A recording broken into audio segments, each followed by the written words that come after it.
এই ছেড়ে গেল শ্বশুরবাড়ি শ্বশুরবাড়ি শ্বশুরবাড়ি। মামা আমি তো বিয়ে করি নাই, আমাকে কি শ্বশুরবাড়ি নেওয়া যাবে? নেওয়া যাবে, তবে ভাড়া বেশি লাগবে। এই ডাইরেক্ট শাহজাদপুর বেলকুচি, শাহজাদপুর বেলকুচি চাইরা গেল। চাচা আপনি না আগে সিএনজি চালাইতেন। দেশ ডিজিটাল হচ্ছে, আমরা কেন পিছিয়ে থাকবো? এই যে বন্ধুরা, অবশেষে আমিও চলে আসলাম এই কক্সবাজার সমুদ্রে। দেখো বন্ধুরা, সমুদ্র সৈকত কত সুন্দর, তোমরা সবাই চলে আসো। কোন হালায় আমারে এখানে আইনা বসায় দিছে? জাদুর শহরে আইসা মারা খাইলাম। উফ, এই ট্রাফিক শেষ হবে কখন? আমি কি করছি এখানে? কি বলে জাদুর শহর? মানুষ বাঁচাইতে আসছি আর নিজেই জ্যামে মরতেছি। ভাই সব জানেন এই জ্যামের সবচেয়ে বড় victim K? Batman. A few moments later. এত মানুষ, এত গন্ধ, এত চিৎকার, কোথায় আইছি আমি? চাচা, প্লেনে হাঁস মুরগি নেওয়া যাবে না। এরা হইলো শিক্ষিত হাঁস মুরগি, আমার হাঁস মুরগিরও পাসপোর্ট ভিসা আছে। এই নে তোকে পাসপোর্ট দেখা।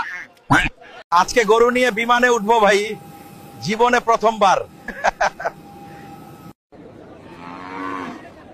আপনি গরু নিয়ে প্লেনে উঠতে পারবেন না স্যার। গরু নিয়ে না উঠতে দিলে আমাদের বাড়ির উপর দিয়া প্লানে গেলে তখন দেখে নেব।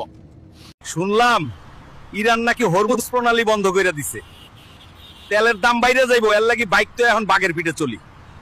শ্যামনগর, কালীগঞ্জ, সাতক্ষীরা হয়ে ডাইরেক্ট ঢাকা যায় মাত্র 500 টাকা। আমাদের 2টা টিকিট দেন, আমার লালুর খুব শখ, ও একটু প্লেনে চড়বে।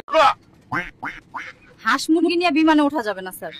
আমাগো ঝিনাইদহের উপরে দিয়া বিমান গেলে বিমান কিন্তু ডিলা মাইরা ফালাই দিমু। ইল্লাই নোয়াখালী দেশের সবচেয়ে ধনী জেলা। আমি এখন বুঝলাম এই জেলার 80টি পরিবারের একজন লোক হইলেও বিদেশ থাকে। আর এইভাবে যদি চলতে থাকে এক সময় লন্ডনের তুন লোক আইবো নোয়াখালী জমি কিনবার লাই। আন্নেরা কোনটা কোন? আপনার হেলমেট আছে কিন্তু ব্রেন কি আছে? আপনি গরিল্লা হয়ে পুলিশ। এই শহরে বুদ্ধি নেই বলেই নামতে হইছে ভাই। ভাই কি করতেছেন?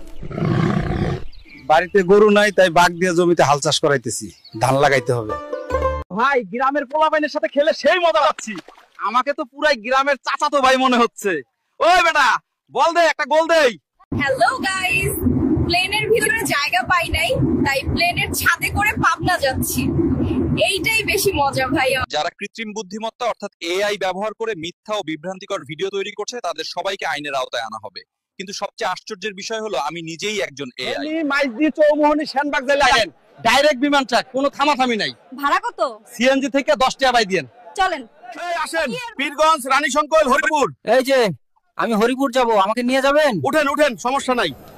এটা কি প্লেন নাকি লোকাল বাস বানাই ফেলছেন? ম্যাডাম আমরা টিকিট কেটে উঠছি, এখন আপনাদের কাজ আপনারা করেন। এই কি রে, একটা মানুষ পড়ে গেল মনে হয়। আসলেই তাই তো। চল মানুষটারে বাঁচাই। প্লেনের পাইলট ম্যাডামের যে এত রাগ রে ভাই, আগে জানলে উঠতাম না। টিকিট কাইটা উঠলাম আর উনি আমায় রামরাই পুকুরে ফালাইয়া দিলেন। কিছু ভিক্ষা দিন। আজ মাফ করবেন স্যার, আজ মাপতে পারবো না, আজ মাপার ফিতা আনিনি। 10 টাকা চাচ্ছ, একটু আগেই না দিলাম। অতীতের কথা ভুইলা যান, অতীত নিয়ে পয়রা আছেন বলেই আজ আমাদের এই অবস্থা। ভিক্ষা দেন। আজকে খুচরা টাকা নেন, অন্যদিন আসো। আজকে তো খুচরা দেওয়া লাগবে না, এতদিনে আপনার কাছে ভিক্ষার বাকি হয়েছে 1000 টাকা, আজকেই দিয়ে দেন। 5 টাকা দিচ্ছি ঠিক আছে, কিন্তু নেশা মেশা করেন না, চাল ডাল কিনেন। না ম্যাডাম, আপনার এই 5 টাকা দিয়া বউ নিয়ে সিঙ্গাপুরে হানিমুনে যাবো। আজকালকার যুব সমাজ সারাক্ষণ অনলাইনে খারাপ ভিডিও দেখে, এইসব আপনি কিভাবে দেখেন? আমি তো ফুল এইচডি তে দেখি। ও মাই গড!